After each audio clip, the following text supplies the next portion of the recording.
Remember we used to get juiced up on all those really high sugary cereals that just made everyone go crazy before school? Oh, yeah. Good thing about Magic Spoon is that's not the case. They have 0 grams of sugar, 13 to 14 grams of protein, and only 4 net grams of carbs in each serving. Only 140 calories as well in each serving. You're going to sweat that out in the playground here in like 2 minutes. Keto-friendly, gluten-free, grain-free, soy-free, low-carb, and GMO-free. Build your own box too, because you've got flavors that you can custom bundle. Cocoa, fruity, frosted, peanut butter, blueberry, and cinnamon. Go to magicspoon.com/nodunks and grab a custom bundle of cereal and try it today. And be sure to use our promo code NODUNKS at checkout to save $5 off your order. Magic Spoon is so confident in their product, it's backed with a 100% happiness guarantee. So if you don't like it for any reason, they'll refund your money, no questions asked. They won't even say, oh, why didn't you like it? You want to try this? You want about that one? No, you say, don't like it, give me my money back, bang. Fire all your money back in your hand. Or probably, electronic, but you know what I'm saying. Remember, get your next delicious bowl of guilt-free cereal at magicspoon.com/nodunks and use the code NODUNKS to save $5 off. Thank you, Magic Spoon, for sponsoring this episode. I see you throwing that glitter. I see you throwing that glitter. Cut it out and throw some bread. Stop throwing that glitter and throw some bread out. A little bread. Empty your pockets. Empty your pockets. Ew. Let's get together, have a kiki over some bread. Let's have a kiki over some bread. I see a lot of jock straps, but you know what I don't see is bread. You know what they say, if there's no bread, honey, it's not pride.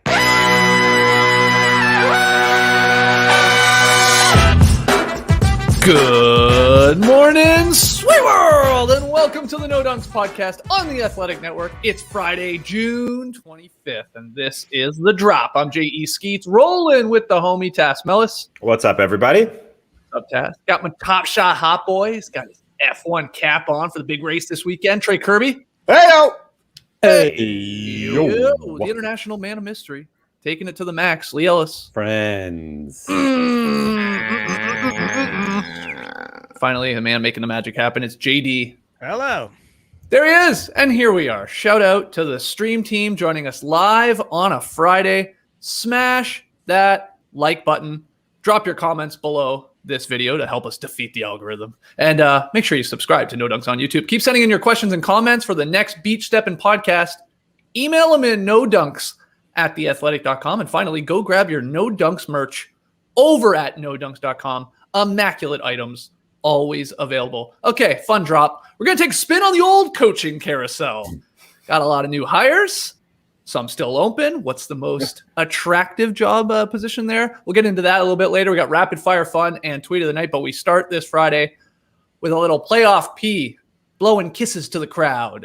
Leads the Clippers over CP3, who is back in the Suns, 106-92 in Game 3, Tass. Obviously a must-win here for the Clippers to make this a series. Suns up 2-1. What do you think? Well, let's start with a little playoff T. Ty Lue, Clippers head coach. He's a master. And it just shows that the Clippers are not going to roll over and die. Ty Lue, his third different starting lineup in 3 games, I think is really, really impressive. This guy can flat out coach. Remember, he was a Cavs assistant, and people wondered, can this guy coach? He's the highest paid assistant in the league. Is he just going to be a guy that LeBron James can just boss around? Ty Lue is bringing this team back. He starts Terance Mann, second-round pick here in Game 3 to go on to Chris Paul, and he did a very, very good job bringing a second-round pick in just his second year to play Chris Paul with all that energy, helped out, plus his game plan of just allowing Chris Paul to shoot mid-rangers really worked. Chris Paul missed 14 of his 19 shots. He hadn't played a game in 11 days. So I guess we could expect a little bit of rust there. It's clear that chemistry is an issue with every guy that goes out. When you're this deep in the playoffs, the rosters are just firing on all cylinders. You saw what happened with James Harden when he came back with Kevin Durant and the Nets. They're just throwing the ball away. And even this masterful team here, I know Harden was injured, but this masterful team showed that the chemistry wasn't really there. Devin Booker it also didn't have a good game. And And Ty Lue brought in Patrick Beverley in game 2. That was masterful to guard Devin Booker. And I'm a little worried about Devin Booker, considering that Patrick Beverley's getting under his skin a little bit, and Booker had a 5 for 21 game. Maybe you can blame it on the mask. He's got to toss that mask for game 3. There's no doubt.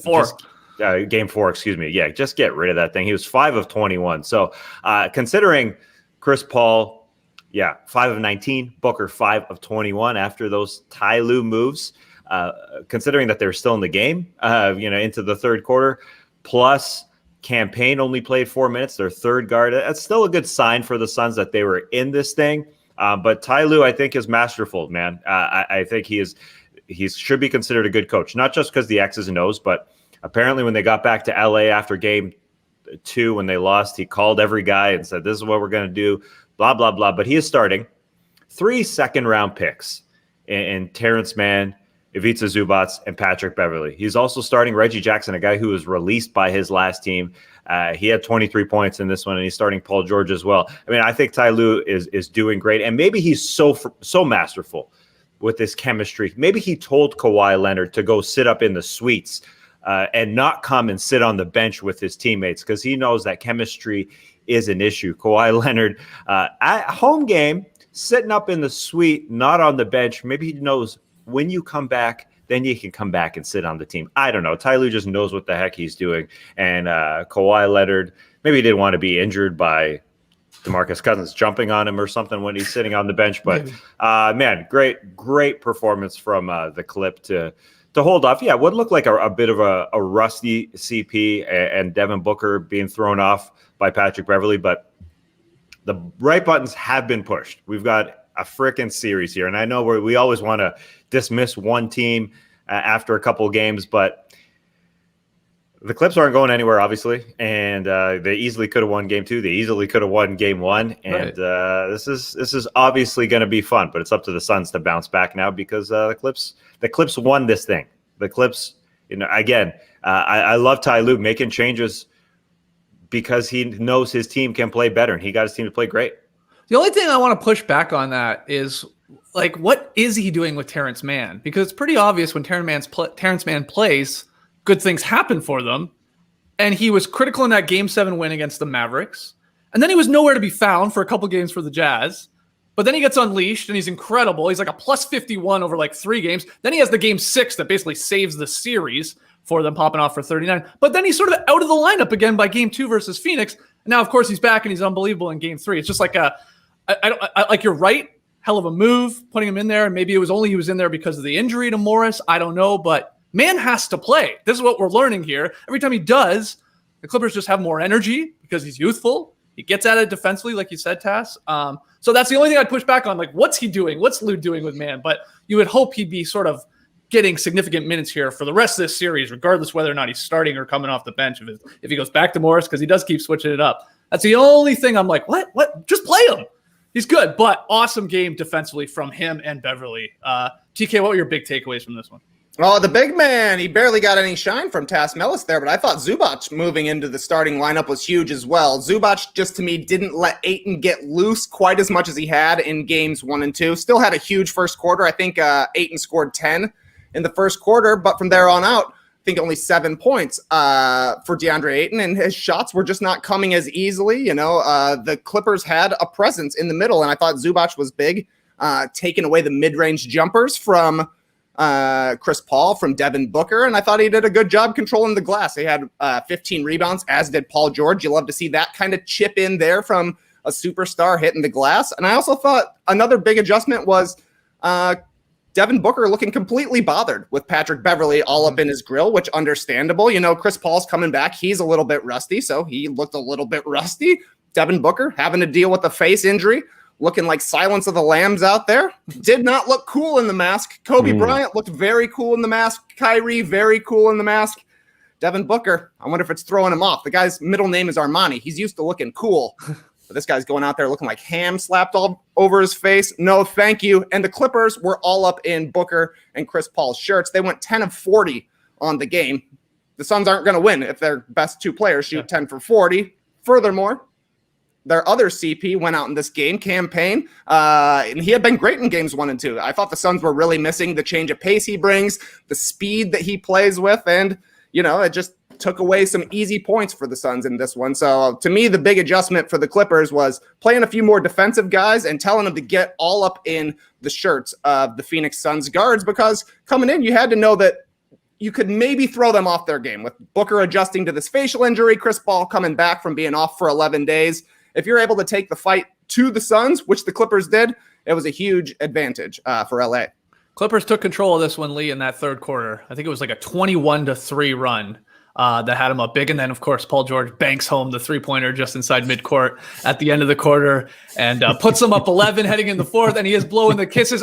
My God, like most people on Twitter, I was like, no, Paul, no, not like this. Like I get it. You're seeing your family up there, you're blowing kisses, but it's like, oh, my God, the internet's going to be all over if you somehow blow this game. Luckily for him and the Clips, they didn't. You could see the premature pee and all this coming at him. But anyway, he was pretty good. Check Paul George's fourth quarter stats, too. Yeah. 0 for 4 turnovers. I know, man. The W. I know. The W. I really seriously was like, oh, don't do that. No, just don't. You're never going to hear the end of it. But anyway, what did you see in that third quarter in this game, Lee, where the Clippers did take control?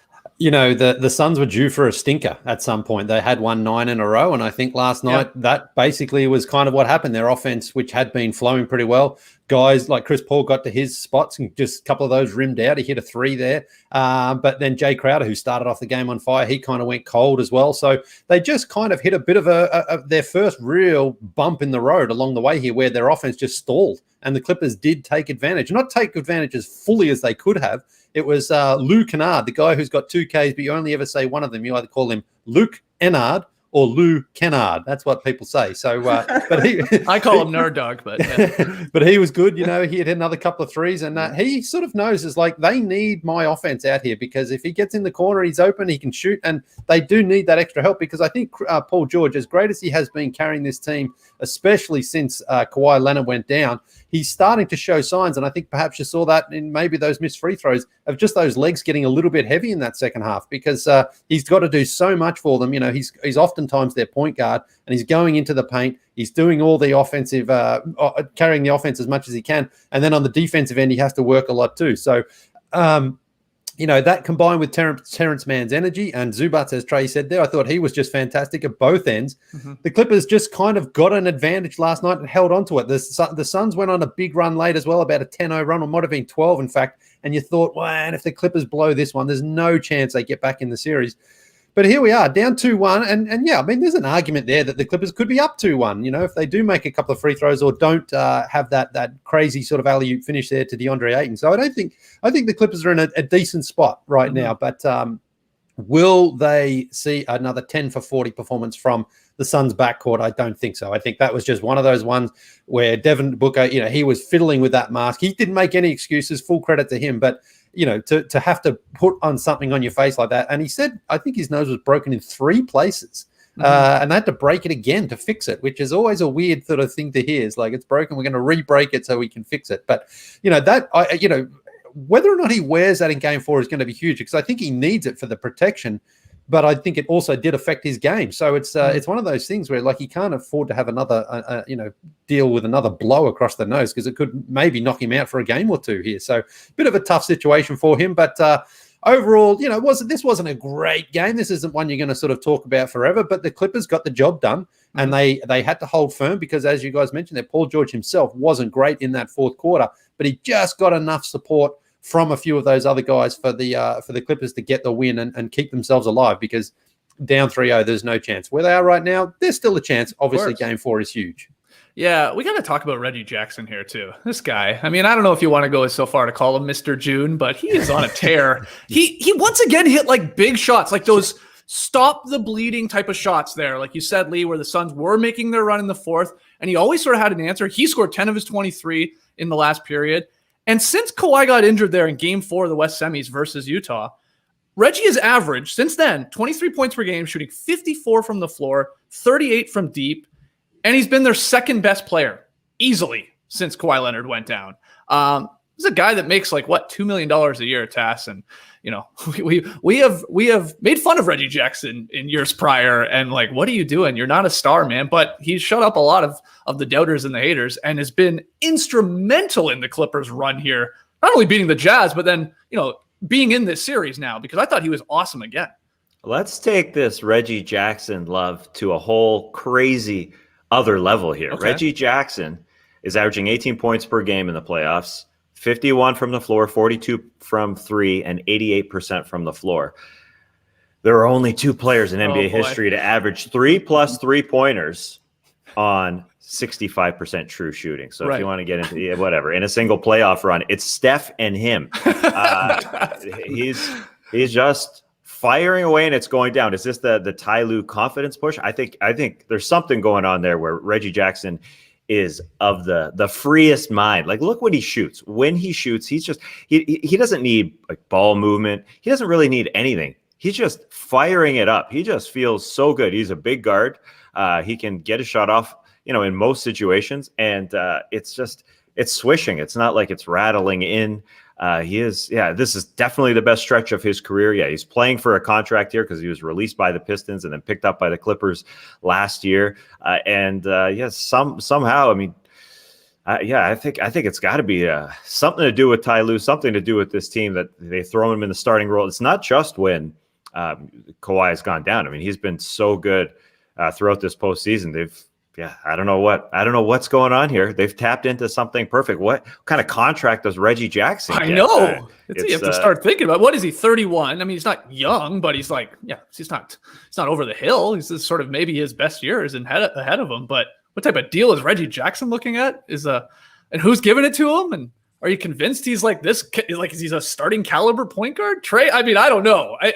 I'm still hesitant. I almost still don't believe what I'm seeing, but he keeps hitting big shot after big shot. I mean, I also was surprised. He's played in a ton of playoff games. He's played in like 65 playoff games in his career, over that. I was like, whoa, Jesus. But he's been around a lot longer than I thought, and he's been on decent teams, and he's got chances, and he's actually delivered before in playoff series. But I don't know. Are you paying a bunch of money to Reggie Jackson? Is he a starting point guard in this league to you, TK? No, thanks. No, I think he's in the perfect place for him right now. He's still, in Detroit, you would call him a ball hog, but in LA, you're calling him ball dominant. It's good when the shots are going in. Maybe he had a kid. Maybe he's Fred VanVleet of this playoffs where he just catches fire. Can't miss for 2 months. It's perfect if you're the Clippers, because with Kawhi Leonard going out, Reggie has been elevated from bench scorer, maybe third option, to second scorer, and they need him to be taking all the kinds of crazy shots he does and,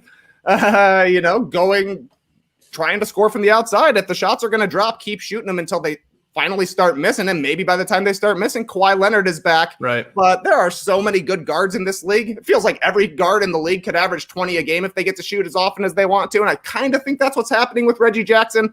But he's killing it in the playoffs so far. It feels like his shooting should fall off at some point, but I don't know. Maybe he'll just shoot 45% for the entirety of the playoffs. Some of these threes he hits, Lee, too, the arc on them is hilariously high. Like, it's Jokic-like high. They're not line drives. He puts so much arc on it. He gives it a chance, I guess. And he's often gotten an extra second or two to set his feet there, too, and really almost do the little Trey wiggle from yesterday where, he sort of waits and they don't close out and he takes that shot. And he needs to take those shots. He needs to be out the floor to be a shot maker. And he is doing it. He's taking full advantage of this opportunity. So, I also don't think he's a starting point guard. I mean, I think as coming off the bench, he would be fantastic, or alongside a team that doesn't necessarily need a dominant point guard. I mean, in Los Angeles, it is a good situation there for him. So, everyone gets paid. And if you play well in the playoffs, I mean, I can see him getting, 2 years of $30 million, I mean, someone saying, yep, look, he's young enough. And he proved he can step up in big games, as long as he isn't expecting a team to think, we need you as our starting caliber point guard. Because I just don't, in a dominant sort of point guard player role, he's always going to be a third or fourth guy on a roster. But if he can embrace that role, then I think there's a real chance he can be successful on any team. Going back to the Suns guards, like they're all-stars struggling, both of them, in Booker and Chris Paul. Beverley on Booker was great in game 2. Let's not forget too. And then, of course, collision and all that happens. But great in game 3, even better. And maybe a part of it's the mask and trying to adapt to that. But what did you think of Chris Paul's shots, Lee, that he was getting last night? Because I thought early on, a lot of them were like, these are Chris Paul shots. They're just They just were not dropping. And for whatever the reason, a weird game because he's been out. I didn't think it was because of the defense that much, at least early on in the game. Would that be a concern from the Clippers? Like, oh, okay, well, he's still getting whatever he wants. They just didn't fall in game 3. Yeah, I think that's absolutely what it was, particularly in that second half. A couple of them, he had that mid-ranger where it just sort of rolled out. It's like, wow, he never misses those. I think he hit 2 threes too in the second half there. So it's just a matter of perhaps just a tiny bit of rust there for Chris Paul. But I have no doubt that he'll be back maybe even on the next game. I think it's Sunday. I think it is.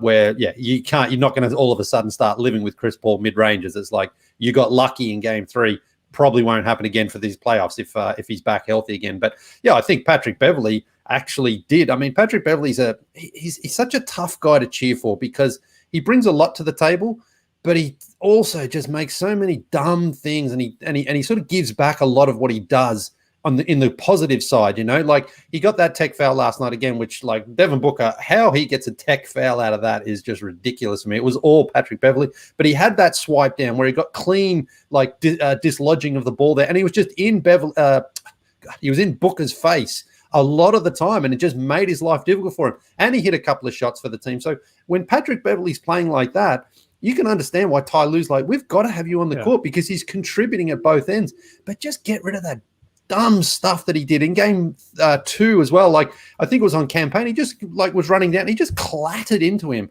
and just gave up a silly foul. He still has those tendencies where he just does dumb plays. It's not like, well, you can understand why he took a foul in that situation. It's just the silly ones that could end up costing his team. You can get a technical foul out of it and just sort of change the momentum of a game. But it's like you sort of look at him and think, okay, yeah, he's doing well tonight. And then it's like, oh my God, he's just, what did he do that for? He just didn't need to do it. So he just doesn't seem to know the line between being good for his team and actually hurting his team at the same time.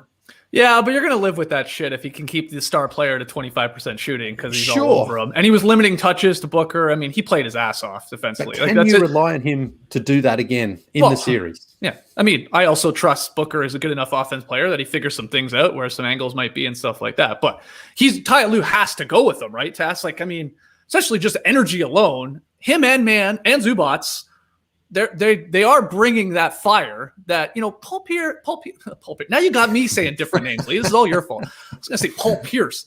Jeez, Paul George, he's just he's just a calm, cool, and collected guy. He's not a fiery, raw guy, really. So it's nice to have those guys, Bev and Mann and Zubac, even as a big there, playing with some gusto there from the jump, especially when you're down 2-0 and you really need it. So I think Beverley's he's not going to overthink this one. I don't know what he'll do with Mann because he always is switching it up, but Bev's goal here is to annoy the shit out of Booker and slow him down if you can. Booker had 40 points in game 1. Insert Patrick Beverley in game 2, and he did a really, really good job in game 2. And of course, he comes back with them in game 3. He inserted Ivica Zubac in game 2, comes back with him in game 3. He continues to play well. The Terance Mann thing is interesting. And game 3 was his first start. The game plan again was let Chris Paul shoot mid-ranger after mid-ranger because he's probably a little bit rusty. But putting Terance Mann and Patrick Beverley on their two best players on the perimeter sort of makes sense. So just line up, one of our strengths with one of your strengths. Batum, you're out of here. You're a little too slow. Marcus Morris, you're out of here. You're a little too slow. Zubac play better against DeAndre Ayton. I think that's what happens. I think Devin Booker's got to do a little bit more of the taking the ball way up top and just creating from there instead of getting into the teeth of the Clippers defense, running around screens. Just come way out and let DeAndre Ayton set a pick, almost at midcourt to get some space, on the logo to get some space going downhill. Guys will go under on that because he's not Trae Young. He's not Steph or Damian Lillard. He's not going to fire from there, but you get the speed going. So you get Beverley where you want him. Booker's a quicker player. So I think Bonnie Williams makes that change a little bit. They were doing that in game 1. That helped him get to 40 points. So I think that happens. And and just hope campaign comes back. 4 minutes after playing after scoring 29 points in game number 2 was huge. That's got to be a big factor. And Chris Paul shaking off the rust for Saturday night. Game 4 is Saturday night, Lee. I don't want you to miss it. We're going every second game, every second night, each series. Yeah. Lock in here, Ellis. We know what the schedule is. Yeah, because Sunday down at the Fortress, 8:30. I've been trying to get tickets. But, you're still trying, are you? Wow, I'm still trying. I'm just hoping that maybe someone will slip up and there'll be a standing room for 114, but not looking good right now, guys. We'll press 1 instead of 2 because, they're at least. Well, have they? Yeah. Are they starting to sell yet? The SRO, standing room only? Or no? I don't really know, to be honest. It's a bit of a muddled system. The tickets that are available, the cheapest I've found, $250 plus. Wow. $250 plus. I'm not paying $250 to sit up in the nosebleeds. Yeah, I'm a stander. Way up top. Yeah, but even the standings, I can't see there'll be less than the 200 for a game. Man, this is the conference finals, man. Hawks up 1-0 currently. Yeah, okay. But anyway, Suns Clippers game 4. Yes. Saturday night is when that one goes down. I do want to know this question for all of you guys. I'll start with you, Trey. Are you a milk drinker? Well, that's a tough question for me to answer. I'm not a physical milk drinker. Mental milk drinker. Okay, go on. But I'm also not a knife fighter. You know, if you got to be one or the other. That's right. I guess I'm more of a milk drinker than a knife fighter. Unfortunately, dating back to 2K1, 2K2, suck milk was a big insult at Benedictine University. So maybe I'm a milk sucker. I don't know. Lee, how do you answer that question? Are you a milk drinker? Oh, it's a weird part. I guess I don't know. I saw tweets going around. Van Gundy used to say this in his Rockets coaching days. We need knife fighters, not milk drinkers. So a lot of people pointing out, can't you be both? Can't a knife fighter also drink some milk? Tass, go ahead. Well, I was just gonna say it's like Mark Jackson loved it so much. He said that Jeff Van Gundy had been sitting on that for months. Yeah, he couldn't think that one up. He's been sitting on it for years if he was doing it back in his Rockets days. It was just part of the lingo, I guess. Yeah. Milk drinkers milk drinkers, is that what he said? Yeah, we don't want no milk drinkers. Well, we want knife fighters. I thought he was saying milk drinkers are the scorers and knife fighters are the scrappy guys. Well, no. You need milk drinkers and you need knife fighters. I think milk drinkers is like softies and tough guys. Criticism. Yeah, exactly. Oh, it's yeah. Oh. Anyway, do you drink because that's milk, what he Lee? said about the Knicks, right? He's like, we needed more milk drinkers. We had all knife fighters. I drink oat milk these days. But, you don't drink milk? You're off milk? Not the dairy kind. You drink oat milk or something, don't you? Yeah. I've moved up to the oat milk. Hey, you can still steam it okay. It's still fine. The milk technology, oat milk technology has really come along in the last couple of years. Really? Yeah, you wouldn't be able to tell the difference if you go for a latte these days. So a little bit healthier for you too, better for the planet. So it's all good things. But, shouldn't you bring a gun to a knife fight anyway if you want to be really dominant? I bring milk. I bring a water gun with milk in it. Yeah, I mean, look, the thing is, I was listening to the game last night. I was like, oh my God, we got Van Gundy and Mark Jackson on the finals call again. Van Gundy hasn't been too bad lately. Mark Jackson's energy just is awful as always. Breen and Van Gundy should be there with Doris. I mean, we've got to get Doris on. Like, it's just ridiculous. It makes it harder to watch when Mark Jackson just. His energy, the tone he uses, it's like sounds like a real milk drinker. Yeah, exactly. Yeah. What's too bad? All right, real quick. When's the last time you had just a glass of milk? 3 weeks ago. You mark it down? It's rare. That's why I remember. Every once in a while, I'll just be like, man, I could go for a glass of milk. It's like, and I'm talking, milk? It's once morning every milk or 2%. like afternoon milk? 2%. Yeah. It's what I use like if for cereal. Sorry, what'd you ask, Trey? Is this like a morning milk or a PM milk? I'm not doing what our friend Julie does, who like goes 50-50 milk and water. Basically, Lee, after a heavy night of drinking. Oh, no, I remember you telling me about that. Puts that down or puts it on her bedside table, and that's like her sort of hangover cure. Watered down milk. Well, she's also a nurse. She knows Yeah, what she's I know, and doing. it seems to work for her. So maybe we should be trying it. She's hydrating and coating in one glass. Yeah, I guess so. don't know. Yeah, not for me. Not for me. No. I don't even love. I don't like seeing her make it. I've seen her make it, which is it's pretty gross. I don't like how milk looks sort of weird as it is. Then you add a bunch of water to it; it dilutes it, of course. Anyway, that's the last time I had a glass of milk, and I recommend it. Oh, got it. It's still good. It's still refreshing. Everyone, when we had our children, when they're first born, we have the whole milk in the house. Oh my God, a latte with whole milk is great because it's just so fatty and tasty and delicious, but not great for you. But the whole fat, you got to get the whole milk. I think it's just the most tastiest to drink, but. Yeah, I'm so reluctant to put any sort of real milk with my flax milk, my pea milk that I usually drink. Like that's what I have in a bowl of cereal. Right. So healthy. But sometimes if I'm low, maybe I'll top up with the, real milk. I don't even want to do that. You're mixing milks. Wow. Well, if I'm desperate, if my flax milk is out, am I going to top it up with a cow? How many milks are there at this point? Flax. There's once they figured out you can make milk from peas. Yeah, all bets were off the table. Yeah, you can make you can make milk from anything. We got a poll up on our YouTube page right now. When's the last time you drank a full glass of milk? This week, this month, this year, or more than a year? We'll see what the people have to say right now. Early voting, 43% for this year or more than a year. Yeah. It's gone out of style to drink a glass of milk. It really has. That's right. A lot of knife fighters in the Scream team right now. Any other notes to get back to the game? Clippers Sun, you can tell it was a little bit of a blowout in the end. Any other notes from game 3 or moving forward in this series, Tass, that you wanted to address? Well, do you think Chris Paul has milk in his secret stuff juice that he's drinking? His special, what does he call it? His special secret stuff. That's the label on his bottle. Right. So Very Space Jam. Mm-hmm. Does he just reuse the same plastic bottle, or does he relabel each time? Because you're washing a bottle with a tape on it, Right. Or is he just no way?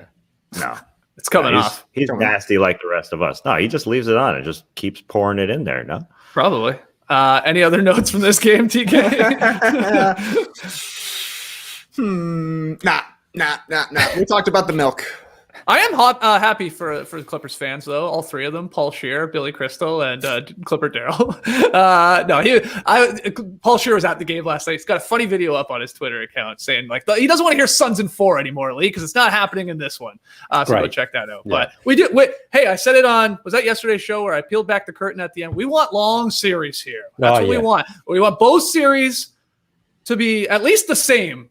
Be short or be long together, but preferably long, of course, because we want to watch more basketball. So, it's shaping up, both of these. I still think we'll see what happens in game 2 between the Hawks and Bucks tonight, but these got the good feel of a 6 or 7 game series. Is fair to say? Talking about Clippers fans, wouldn't it be great if Clippers Bro was there?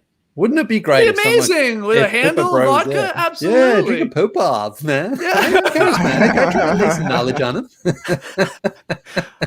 Maybe he is there. If someone knows Clipper Bro, wherever he is, get him. We've got to talk to him, man. I'd love to know what he's up to these days. Okay. Well, we'll call it there when it comes to the game. Saturday night, game 4, and we'll be talking about it on Monday's show. Let's take our first break, but after the break, we'll get to a bunch of the coaching news. Guys, not too long ago, we started debating the top 5, top 10 numbers. Huh? Yeah, let me explain here. The best number from 1 to 9 is 7. The second best number, that's number 1. In the third spot, number 3. That's perfect. 3 and 3. Number 9 comes in at number 4, and number 8 rounds out the top 5. So we have it going 7, 1, 3, 9, 8. That's the top 5, top 10 numbers. Maybe you disagree. Maybe you're a big number 5 guy. Maybe 1 should be 1. Look, I can be persuaded to change my rankings, but I think it's safe to say that one thing we can all agree on is that 6 to 7 p.m. is our time. Our friends at Jim Beam know what's up, and they realize that the loss of the commute between the office and home has affected how we wind down at the end of the day. This is so true. They want to help us beat the burnout and reclaim the hour of 6 to 7 p.m. as our own. Our bourbon time, if you will. Works for me. I've been dabbling in bourbon time. Get myself a nice rock glass, throw a nice big ice cold cube in there. Add a little gym.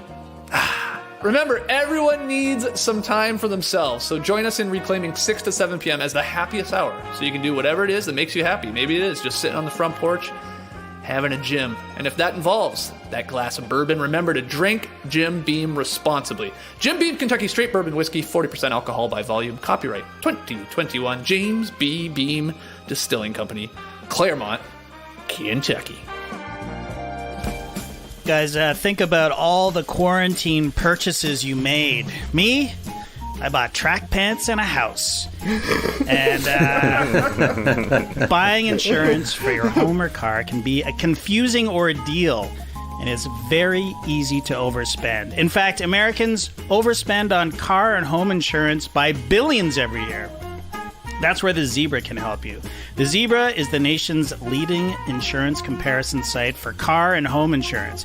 In minutes, you can compare policies from every major provider for free, all on one independent marketplace. After a few quick questions, the Zebra pairs people with the right insurance company for them, helping everyone save time and money. Buy online or over the phone with one of their licensed insurance agents. Make insurance your smartest purchase yet. Visit thezebra.com/nodunks to get your free quote today. That's thezebra.com/nodunks. Back with No Dunks. Let's play a little true or false.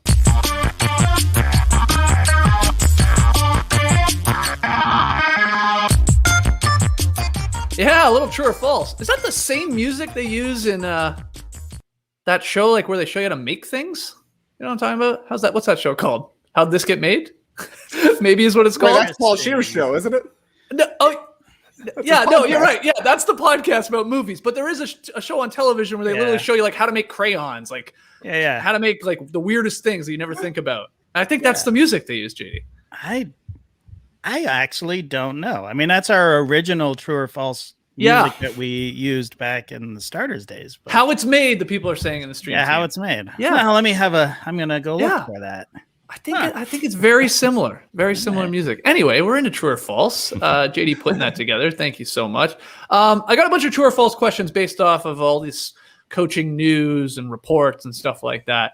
So we'll get started here. Rick Carlisle, he is going to coach the Pacers. That is basically official. Reported 4-year, $29 million deal. He's going back to Indiana where he's coached before. So the true or false question, can Rick Carlisle coach the Pacers to a top 4 seed, let's call it, in the East next season? True or false, Trey? That's a false for me, dog. But I think it's more about the rest of the Eastern Conference than it is necessarily about the Pacers. I think Indiana's actually a great job. I think Rick Carlisle is going to be a nice fit there. They've got a huge chance at a massive turnaround from a win standpoint. Basically, if every one of their starters doesn't miss at least 10 games, Rick Carlisle's going to be looking good here. They'll probably have a pretty similar team to last year. The offense will likely be a little bit better than the defense, but Rick Carlisle teams tend to overachieve is what I think is, but top 4 is going to be tough. Milwaukee and Brooklyn, you would think will take a couple of those spots. Don't really know what's going to happen with Philly, but they'll probably still have Joel Embiid, which keeps them in the mix for the top 4. And then the fight for 4th is likely between a few different teams. The Hawks, after the way the playoffs have gone, are probably going to be the favorite for the 4th seed, maybe even knocking on 3, depending on what happens with Philly. Will the Knicks have the same success they had this year, not catching teams off guard? I think it's quite likely they're still going to be good. A Tom Thibodeau team stays engaged defensively for at least a couple of seasons. And who knows if we'll see bounce-back seasons for the Celtics or for the Heat. So for me, it'd be a great season for the Pacers to get to number 4, but more likely they're probably in that 5 through 8 range. Yeah, that's probably fair. Lee, do you agree with that? True or false? Are they going to be a top 4 seed? Oh, I mean, they've probably got the talent and the continuity there of a team that you know is going to be pretty tough both ends of the floor each night. But do they have that sort of superstar talent? I mean, their best player is, of course, the bonus. And then after that, they've got good, contributing players. But is Miles Turner going to be there long term? Perhaps there is some moves to be made there because I don't really see the Pacers as a legit contender right now, but I do see them as a playoff team and like a tough out. But so I think there's still some moves to be made there. But if things go right and they don't have to deal with the injuries they had this year, they could probably sneak in. I think I think the top 2 or 3 teams are still going to be Brooklyn and Philadelphia and Milwaukee. But so there is a chance it could come for them, but I sort of don't really see them as a legit threat to that top echelon of teams in the Eastern Conference as they're constructed right now. Here's another question off of this, Tass. Do you think they'll give Rick Carlisle a chance to see if they can make Sabonis and Turner sort of work as 2 bigs together, or will they make a decision here in the offseason and possibly try and still move one of them? What would you do, I guess? Well, I think Rick will definitely get the chance anyways. There's a lot of talent there. I watching them, it feels like they got to split it up.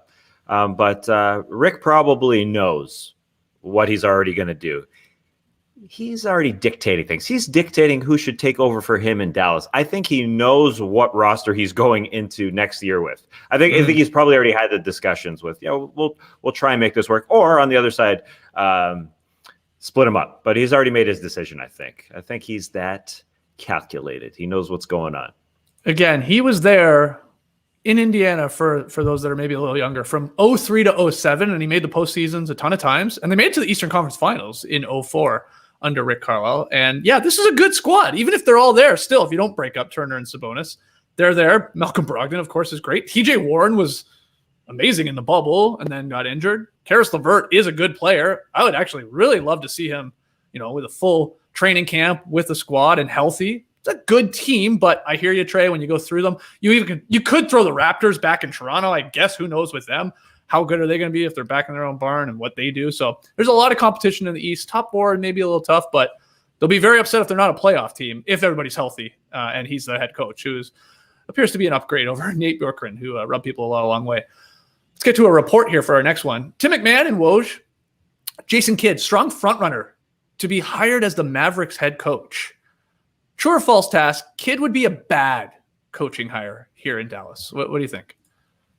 I think it would be the wrong move. I think, Jason Kidd, maybe he's learned from his 2 stops with Milwaukee and Brooklyn before that. But at the same time, we just watched what happened with the Mavs front office. It just imploded. There's some serious issues there, and Jason Kidd had problems with the 2 front offices that he worked with. And so maybe he does learn from those 2 instances, but why would you bring another match to the fire? It's a little bit of gasoline, thrown on that situation. And I don't really like, now the rumors are that Jason Kidd is going to bring back the oldies. He's going to bring back Jason Terry and JJ Barea, guys that he won a championship with in Dallas. You're just going to bring back the 2011 championship team to coach the team. I that doesn't really make a lot of sense to me. Why not get the best guys, the smartest minds, and piece it together that way? I think it's just kind of forcing it. Now, Luka Doncic might like Jason Kidd, so I think there is a positive there. Luka Doncic played in Europe, where the guys at the helm are all sort of storied coaches. They have a history, so I think he may have a kinship with Jason Kidd. But then I'm kind of thrown off by the fact that Rick Carlisle left the job. Never seen this before. Rick Carlisle just left the job as Dallas Mavericks head coach and said, you know what, they should hire Jason Kidd, like publicly. He said to hire that guy. That's just super strange to me. Is that I don't get what's going on there. It just seems like, again, we just read Tim Cato's article in The Athletic along with Sam Amick about how everything was just not going right from front office down to the head coaching position, how the relationships work great. To throw Jason Kidd into that mix doesn't seem to make a lot of sense. Plus this is a franchise that had to undergo a 7-month investigation a couple of years back for the alleged sexual assault and harassment that was going on in their front office. It doesn't make sense to me. I think you go with guys that have a clean track record, everything done by the book. And Jason Kidd, although he may have learned, he hasn't shown that in his 2 stops. So I would change it up. Yeah, there's a lot of other reports of like who they'd be bringing in the front office. Lee, I believe it's Nico Harrison, a Nike sort of exec there, could be in a GM role, possibly with Mike Finley there. I don't know if that's how that's going to break down in terms of like who's in the hierarchy and all that. But what do you make of all this? Let's just focus on the Kidd part. Is Jason Kidd even a good coach? Have you been convinced he's a good coach? And no, I haven't been convinced. Shot? Yeah. No, he started off, he was okay in his first season in Milwaukee, but then defensively they weren't very good in his final, I guess, 2.5 seasons after that. He didn't do all that well in Brooklyn either. And he just has a reputation of leaving, a bad taste in the mouth of the teams that he leaves. He basically tried to usurp Billy King in Brooklyn. He was like, I want more power than the GM, which doesn't really go too well with ownership and with the front office, of course. As a player in New Jersey, he tried to get Byron Scott fired, and Mark Cuban sort of has experience with Jason Kidd as well, because remember, Jason Kidd apparently had verbally agreed to re-sign with the Mavericks, and then he went and joined the Knicks. And Mark Cuban wasn't happy with that. So said there was no chance he would retire his jersey for the Dallas Mavericks. Yeah. When Jason Kidd left for the Knicks. Yeah. Mark Cuban, he knows sort of what Jason Kidd, his integrity is like in that sense. But also, Mark Cuban, they lost a longtime GM, Donnie Nelson there after 24 years. And then the coach has gone as well. And he said he hired a firm to try to go out there and get the GM first. And then the GM would sort of choose the coach. And here we are a week later. And it feels like, and again, I don't know the exact details of it, but it feels like Mark Cuban's just sort of saying, okay, no, we're going with him. And then we're going with the GM, and everyone's just going to come together. And it feels as though Mike Finley has actually sort of been moved out of the way a little bit there. So it's a very chaotic mess, it feels like, in Dallas, which is at the wrong time when you've got, your star player, Luka Doncic, who has said he's going to sign that extension, which is great. But it feels a little bit messy there. So I'm not sure this is going to end all that well. But maybe that is the right situation for Jason Kidd as a coach, because I don't think his other 2 stops as a coach were all that effective. Yeah, and it felt like, I don't know, a couple days ago, it looked like Jamal Mosley, an assistant coach with the Mavs, is going to be upgraded to the head coaching position. Trey, what do you make of this? Do you like Kidd potentially being the next head coach of the Mavericks? Well, I think these guys nailed it. He hasn't had enough on-court success to really make up for the off-court drama that he's had since coming into the league as a player, through his time as a player, through his time as a coach. But I don't know. It just feels like the Mavs are undergoing some chaos right now. So Mark Cuban's going for a nostalgia play here, bringing in Dirk Nowitzki to help as an advisor, bringing in Jason Kidd as the coach. It really kind of shows you that there must be a little bit of a change, or even a doubling down in the way that the Mavs are going to go about building their team, because obviously they had Bob Voulgaris there. They were trying some analytics stuff. They got Luka. They built a team around him, and it's not exactly the team he wanted, not exactly the team the Mavs wanted.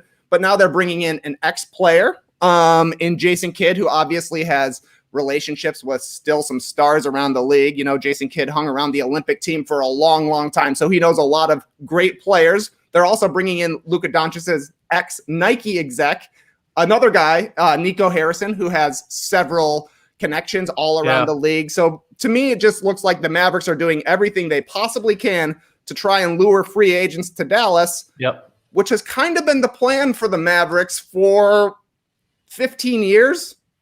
And they don't sign a lot of free agents. I don't know if this is actually going to help, but maybe Nike Nico knowing people, maybe that helps. Maybe Jason Kidd's time playing with Team USA, being an assistant there on the Lakers, maybe that helps. These sort of recruiting things, I don't know. It feels like the Mavs are trying to say, hey, forget about all the weird stuff that happened this summer. Remember 2011? That championship was awesome. Also, we got Luka Doncic, and maybe we'll get some more guys now. So don't pay attention to the past 2 weeks. Pay attention to 10 years ago. Yeah, maybe. That's so ironic. I saw the stream team pointing it out. I've seen Mavericks bloggers pointing it out too, that the 2011 championship team, they don't bring back the next year to try and repeat. Yeah. But hey, let's bring them back all together a decade later and see if we can do it. If it is like, Terry's involved and obviously Kidd and all that stuff. Well, the final one here. Let's pretend Kidd is the Mavericks' next head coach. Udoka going with the Celtics, Rick Carlisle back with the Pacers. I believe that would leave 4 open spots. Lily, you got the Pelicans, the Magic, the Blazers, and the Wizards. the true or false question of those four, is the Blazers one the most desirable that remain? Well, last week when I did the rankings, I had the Pelicans ahead of them because I believe that you've got Zion Williamson locked up for at least 3 more seasons, and they've got so much more draft potential in these next couple of years. So I still think that one is the more attractive position because I do think there is still a lot of uncertainty going forward with the Blazers as far as the Lillard-McCollum backcourt. Now, if Lillard and McCollum play, I think you can sort of sleepwalk your way to 45 wins next season. So that would be a comfortable position to take yourself into.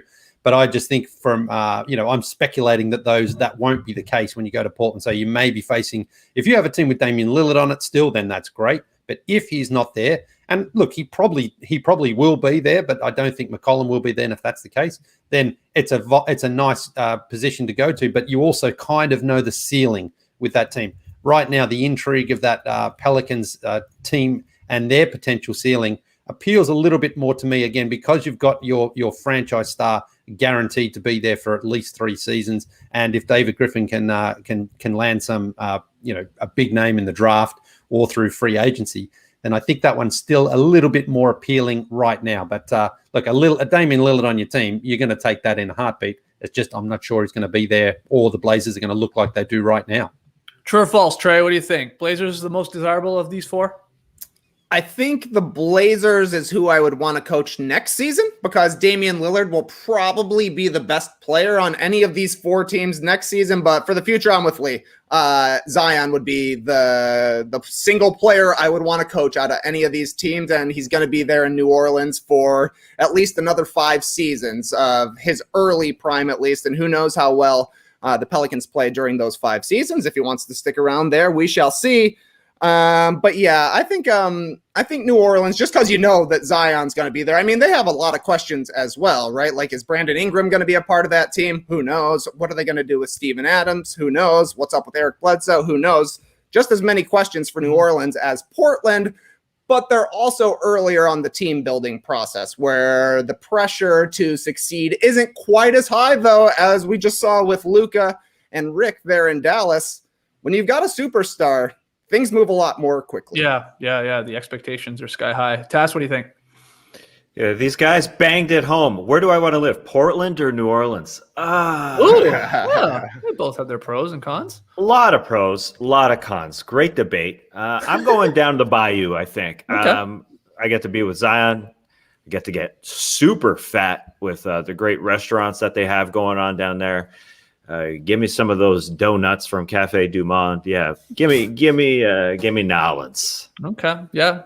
Nobody making a case for poor Washington or Orlando. Man, you take that Orlando job, you're gonna have that job for 3-4 years, guaranteed. You might make the playoffs once. You might get a lot of golf in. I don't think it's all that bad. Let's hear from the stream team though. If indeed Kidd signs with the Mavs, of those 4 remaining ones, which one would you most want to be the head coach for? All right, let's get to tweet of. I just want to say I like what the Wizards are thinking. They're thinking Nick Nurse. They're thinking that type of angle by looking at Scott Morrison, who's a G League vet. Like he's been around.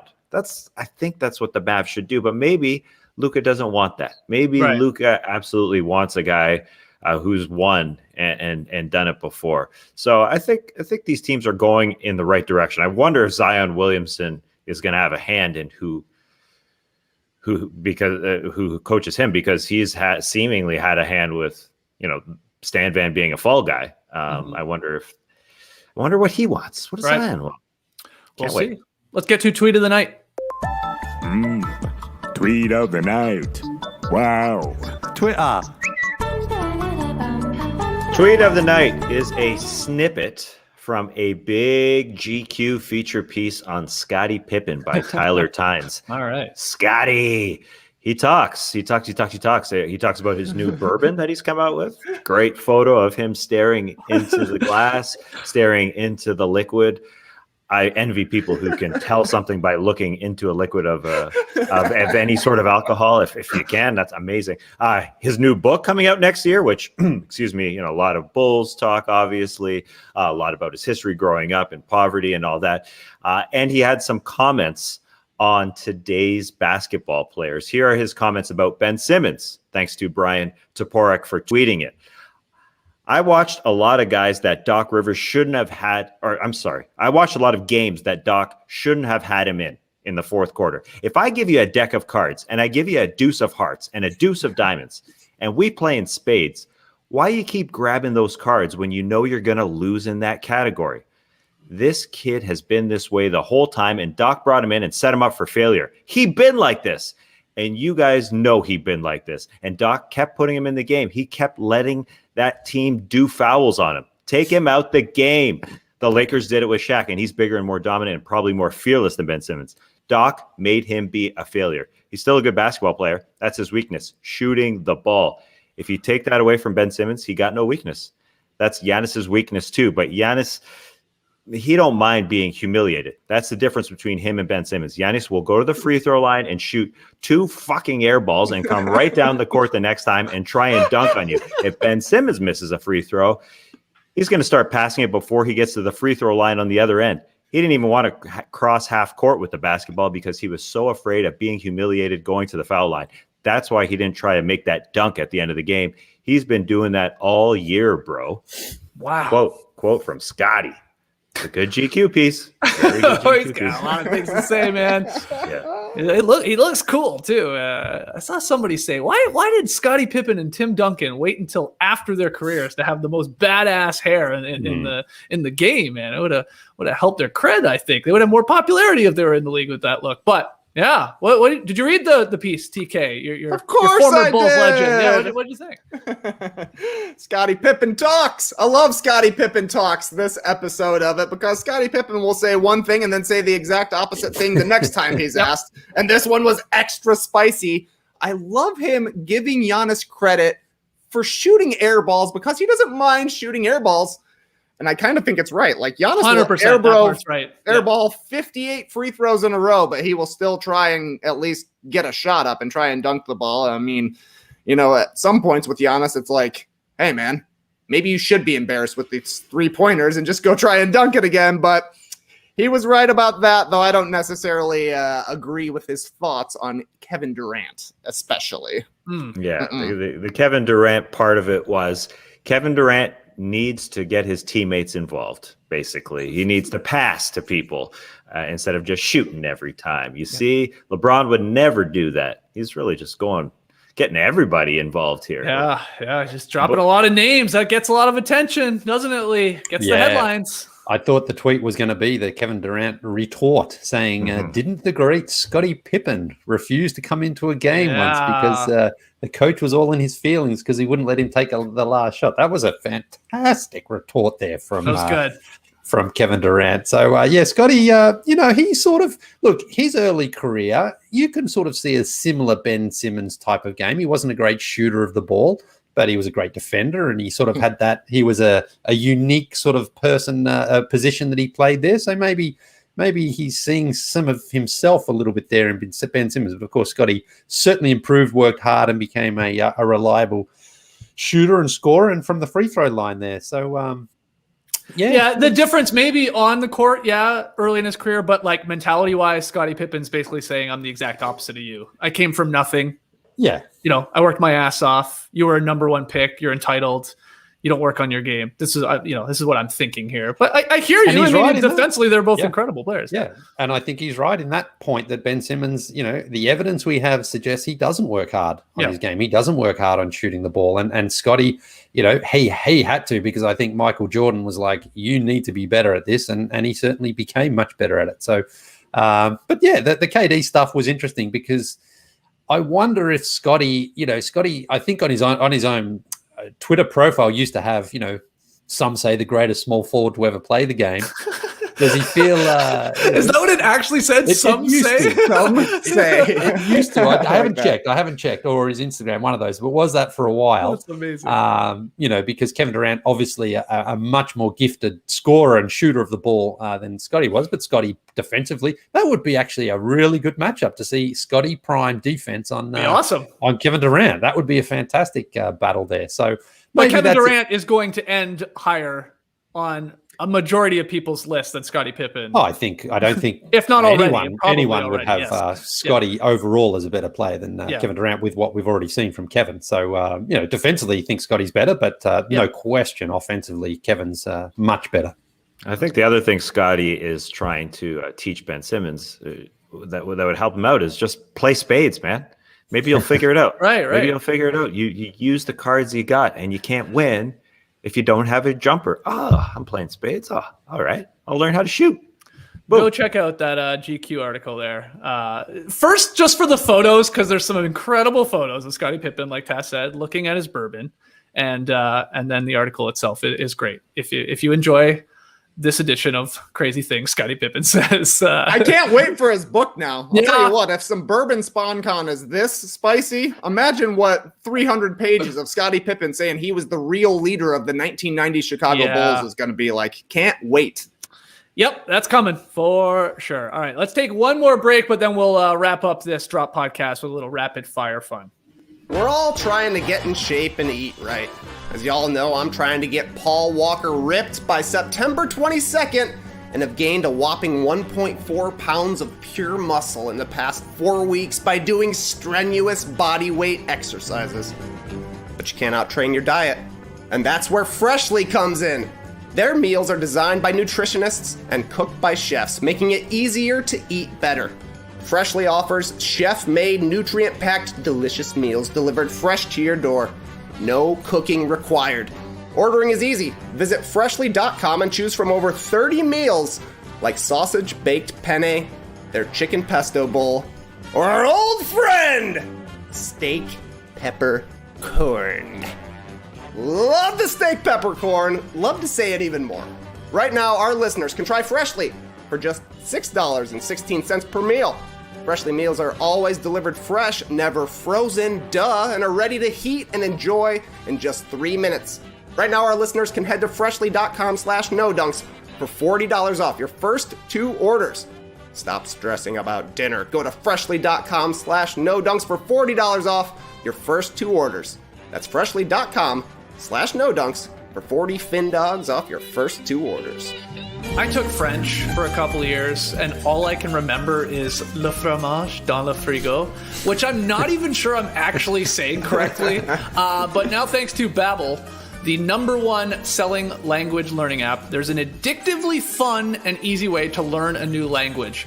Whether you're going to be traveling abroad, now that we can eventually do that, connecting in a deeper way with family, or you just got some free time. Babbel teaches bite-sized language lessons that you'll actually use in the real world. Babbel's 15-minute lessons make it the perfect way to learn a new language on the go. 15 minutes, that's key. I love that length. I'm doing yoga right now. Shout out to Yoga with Adrian. And I love that these are like little 15, 20-minute episodes. I think that really helps, hook you, because you're not committing like an hour or 2 to these things. You need that little 10, 15-minute nugget there, and that's what Babbel's doing. With Babbel, you can choose from 14 different languages, including Spanish, Italian, German, and oh yeah, French is there. So I'm going to learn a little bit more than le fromage dans le frigo, or Jean-Pierre dans le stade. Right now, when you purchase a 3-month Babbel subscription, you'll get an additional 3 months for free. That's 6 months for the price of 3. Just go to Babbel.com and use promo code NODUNKS. That's BABBEL.com. Code NODUNKS for an extra 3 months free. Babbel, language for life. New world order. Yeah, well, we're all married men, and we've made a few big purchases in our life. Houses, cars, and boats. You've got a boat, don't you, Trey? You have a boat? It's got a job. Not yet, buddy. Okay, but there's a boat. There's a boat coming there. Especially. Thank you. I can feel it. Especially with growing families, there's going to be a few more big purchases, and we all know that before you make a big purchase, you need to know if you can afford it. And how you're going to finance it. It's exciting, but it's also big boy stuff. That's where Credit Karma comes in. Credit Karma's technology shows you tailored offers for credit cards and personal loans that you're more likely to be approved for, so you can apply with more confidence. They use your credit and other financial information to show you custom recommendations with a selection of options and approval odds. You have the power to make informed decisions. So you're going to get that boat, the big TK. What are you going to call a boat? What would you call it, do you think? The big TK. I like the name of that. Nice. Peppercord. Peppercord. Go to creditkarma.com/nodunks to learn more and find offers tailored just for you. That's creditkarma.com/nodunks, or you can see your offers on the Credit Karma app. Apply with confidence today. Go to creditkarma.com/nodunks or the Credit Karma app. Dunks, let's wrap up this Drop podcast. A busy week here in the No Dunks Classic Factory with a little rapid fire fun. Lely, you got the questions this week. On Thursday, Magic Johnson arrived in Greece for a vacation and immediately posted a photo of himself working out on a mega yacht. He was really pumping away Magic. there. What would be the first pic you would post of yourself doing on vacation, JD? Yeah, well, I actually booked a vacation coming up here in the end of July, and I'm going to a cottage, and I think I'm going to recreate this exact video. Yes. I'm not going to be on a super yacht. I will probably be on a rusty, dented old rowboat that I think is at the cottage there, and I'm almost positive there's no dumbbells there, so probably curling some, I don't know, the cans of Sleeman's cream ale or something like that. Wind blowing, working on my balance because that rowboat's gonna be a wobbling. Please take that video. Oh, that's guaranteed. Okay, and you're going to cottage country in Canada.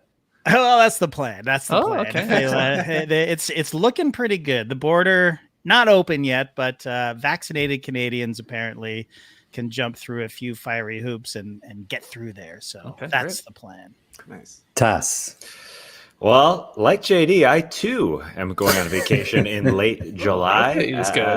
I will be in the Caribbean, classic Caribbean vacation. And the photo I'll take, well, I'm not going to post one because I'm not going to have my phone with me. Yeah, right. Who am I kidding? I'll probably post a photo of me reading a book. Look, this is me reading a book. I don't usually read a book, but I don't usually read a book anyway. It's me relaxing. Reading a book. Here it is. That's it. Okay. Love it. Trey. Oh, a cannonball for sure. If you can swim, I'm jumping in. I once posted a cannonball video doing a cannonball into the ocean.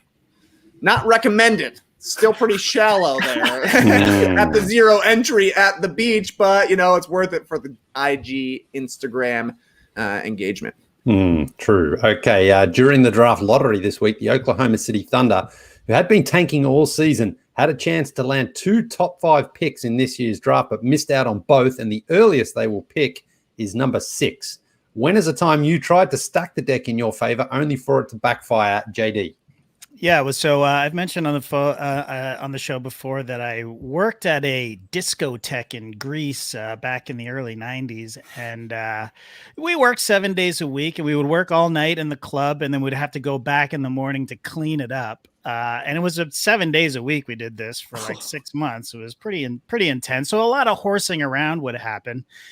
But every once in a while, our boss, who obviously was Greek, would come in and see whatever shenanigans we were getting up to. And the punishment was always, you need to clean big time. So big time, if he said big time, that meant top to bottom, this place better be sparkling by tonight sort of thing. So he caught us doing whatever we were doing, and then he said, "We're going to clean big time." And if he came back and inspected it, it wasn't up to snuff, then we would have to do the whole thing over again. It was it was bad.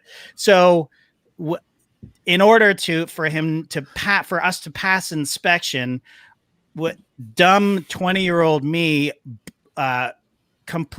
mopped the entire disco with bleach, like a pretty heavy concentration of bleach. Now, if you've ever done anything like that before, bleach is extremely slippery, right? So, and it didn't quite dry off by the night. So the place was sparkling, but people coming into the nightclub slipping and sliding all over the place, like to the point where like frat boys were taking off their shoes and just taking a run and Sliding. flying across. It was like ice.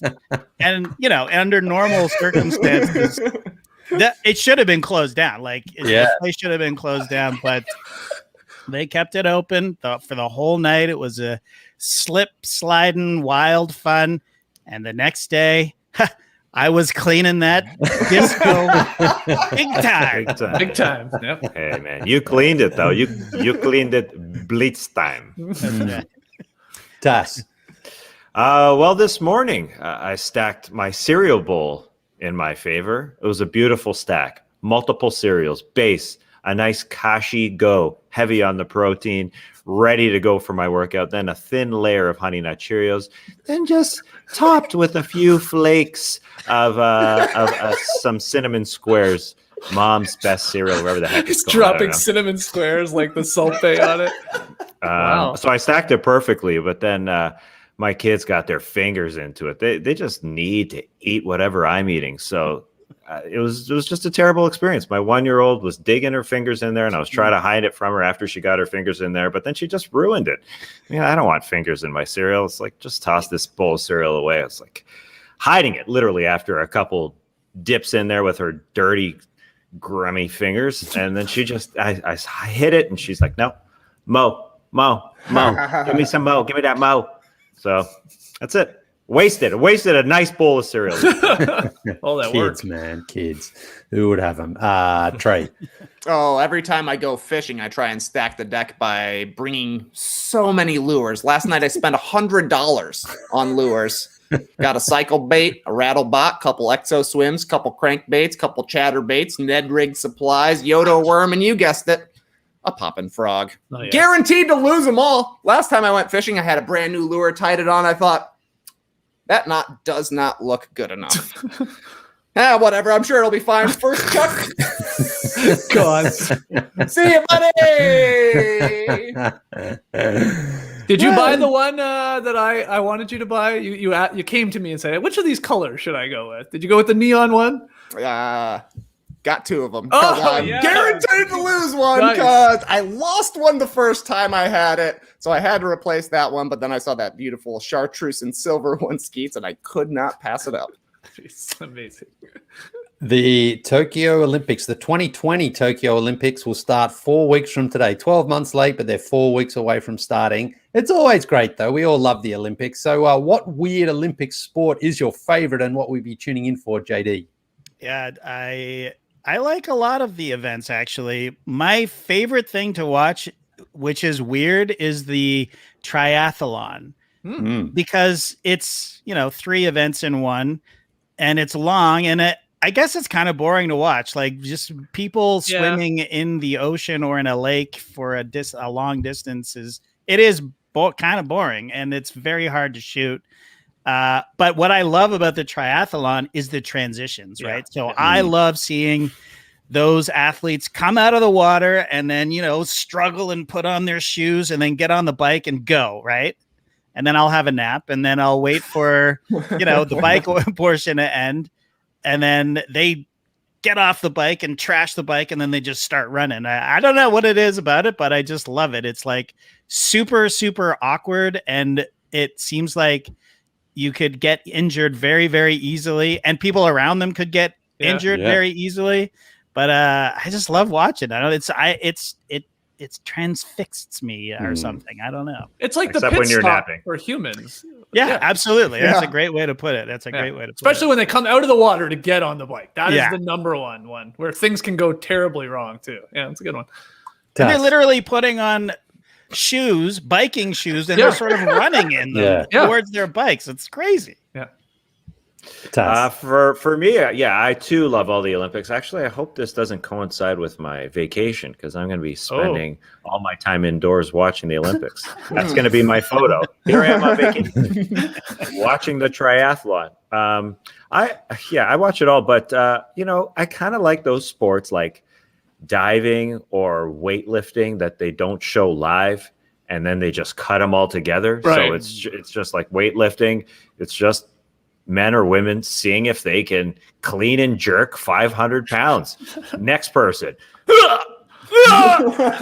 Next person. Hopefully their knees don't explode onto the camera. Yeah. Next person.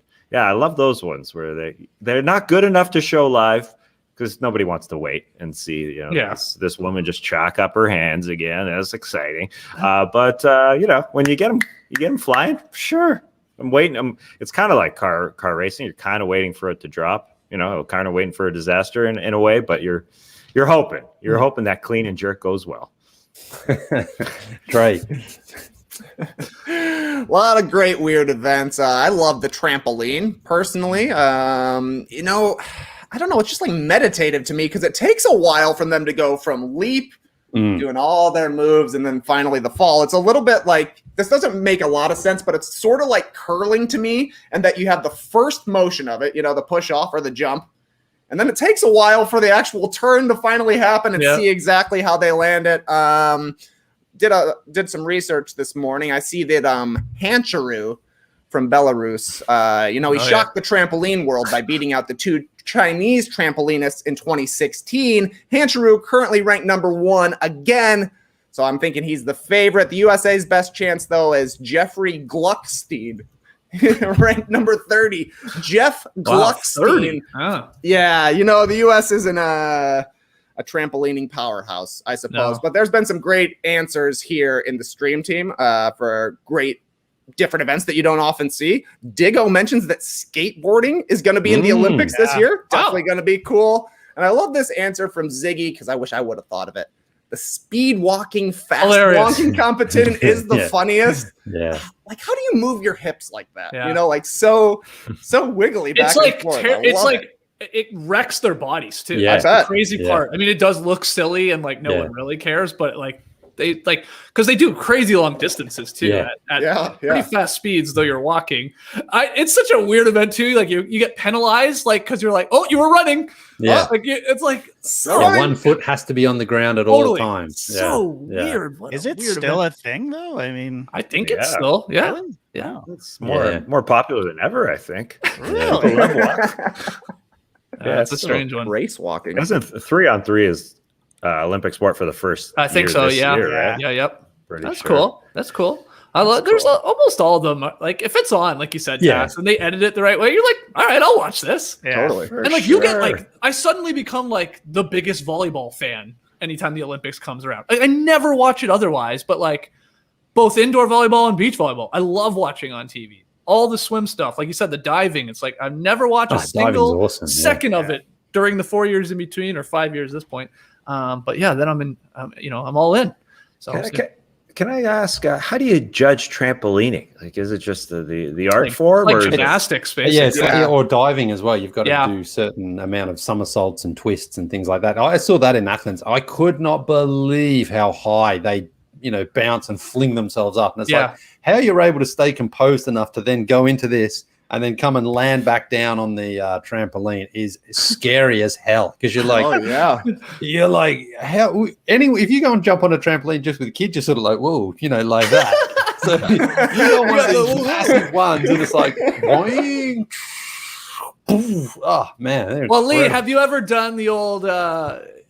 We called it the egg on a trampoline. Where you get one of your buddies full blown, just curl up into a ball, small as you can be, and then you get everybody jumping on the trampoline at the same time, and man, you can get I was That's definitely a scary one, man. 20 feet. Yeah, it's scary. Yeah, but when we were kids as well, they didn't have the sort of supports around the trampolines. We just had those we flew off. Those the rectangle ones that you could the springs would get into your skin and hair and stuff and tear you apart. Yeah. There'd be 1,000,000 degrees in the summer. Yeah. Kids would be flying off left and right, and the parents, you kids, just take it easy out there. This is so dangerous. So interesting. Dangerous. People in the stream team, what I just said, I called it the egg. Maybe it's because I'm the Eggman. People call it. People called that popcorn. That's actually really good. That makes more sense. Even some people are calling it slingshot. We called it cracking the egg. Okay. As well, and then we had an alternate version where you would lay flat on your back or flat on your stomach, flipping the bacon. Same thing. like, think about how dangerous this is. You got one person who's either sitting or just laying on the trampoline. And then what? As many 16-year-olds as you can find, jumping as close as possible to this person to try and flip them on their head. Great stuff. Yeah, I remember at a party once. This is another trampoline party story that I have. That it was like in the countryside. Like it was like a rural party. So there was obviously a ton of space. They had a huge porch, and then they had a trampoline. And the porch was much higher than the trampoline, and it was a keg party. And the keg got finished. And to celebrate the keg, being finished, the guy took the empty keg, a big keg, still somewhat heavy, right? Like It's got a lot of weight to it, even though it's empty. Had it above his head, and then jumped off the porch onto the trampoline, not thinking what was going to happen with gravity, and literally went boom and basically knocked himself out. When he jumped from the porch onto the trampoline, and that thing just went boom and smoked him in the head, and he was down. I thought you were going to say threw it off the porch onto the trampoline. It went flying. That's a crazy story. Did not think that that's what was going to happen. I'm not sure I would have either, I guess, because you just would think, it'll just stay above my head. But no. I'm super strong. I got this. Crazy. That was insane. That's saw with my own eyes. What an egghead. Yeah, exactly. Exactly. Rushing your egg. Man. Oh, man. Wow. All right. Well, maybe we should just do a whole podcast on trampoline stories one day. Apparently, we got a lot of them. Okay, we'll call it there. Great rapid fire. Hopefully, another great edition of the Drop Podcast. But you tell us if you subscribe to No Dunks on Apple Podcasts. Do us a solid. Leave us a 5-star rating and review. We're coming up to a 5-star Friday pretty soon. Almost next into week. July. Yeah, next week. But Next week, should be July 1st, right? I don't know. So you got time to get your 5-star ratings and reviews in. Subscribe to No Dunks on YouTube. Leave a comment below the video. Help us defeat the algorithm. And make sure you smash that like button if you've enjoyed yourself here today. We will be back on Monday to break down all the games from this weekend. Go get your No Dunks merch over at nodunks.com. And finally, if you don't have an Athletic subscription, what are you doing? Come on. Go to theathletic.com/no dunk so they know that we sent you, so you can sign up there for a really, really great deal. All right. Clipper Bros. You heard it here first. Have a great time. Turn up. Love you guys. Awesome. Thanks for joining us. And remember, if Paul Scheer can wear the free shirt that they hand out at arenas, then you can too, at least for a half. If you want to show off your fit for the other half, that's cool. Your D-rip or whatever you got to do. But, put it on, cool guy. Embrace the weekend, people.